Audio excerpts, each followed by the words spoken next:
my biggest fears, even as a kid, was being home alone. It always frightened me about the possibility of someone breaking into my home when I was alone. Today I'm going to be reading a story just about that. Enjoy. Welcome back to Scary Story Sunday, and today we'll be reading a story that was sent in by a viewer.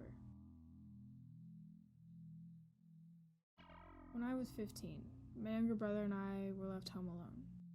My younger brother was 13, and I guess our parents figured at that age we were fine being left at home alone while they went out. And honestly, both of us loved it. We would pretty much stay in the basement the whole time, playing the Wii and making ourselves a frozen pizza. I could remember this night almost perfectly. We were playing Mario Kart. Now, this was back when almost every household had home phones, so a rule my parents always had was that we had to keep one of the phones always next to us in the event of an emergency or in case they called.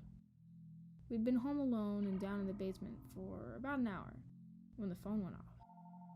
I looked at the caller ID, and it was one of my friends from school. So I picked it up and we started talking, but not even 10 seconds into it, I could hear breathing through the phone. Dude, is that you? I explained to him that it wasn't, and that I could hear it too. It didn't stop, so eventually my friend said he'd just call me back later, as it was starting to freak him out. After I put the phone down, I told my brother what happened.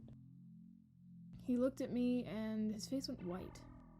He asked me if it was possible that the sound was coming from our line, as we had a phone on every level of the house. The thought of this horrified me. I mean, it made sense, but that would mean someone else is in the house and had to have picked up the phone from either the top floor or the ground floor. So of course, both of us got really paranoid. We decided to search the house to put our minds at ease. We went upstairs to check the ground floor, but nothing.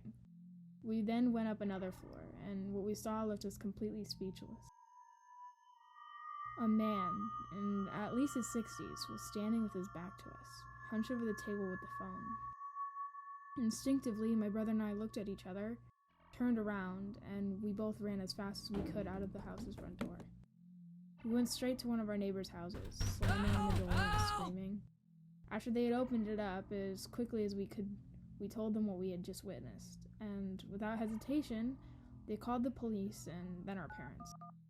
When the police arrived and searched the house, the man was found hiding in a closet, near to where we had seen him. All that I personally know for sure is that the guy was arrested. Everything else, neither me or my brother were informed of, even to this day. Now that was a scary story. I wonder what his purpose was, why he broke into this home with these two boys. It's very alarming, especially with the fact that this isn't just some make-believe monster, but this is the reality in many people's lives, and it can even happen to you. Make sure you lock your doors and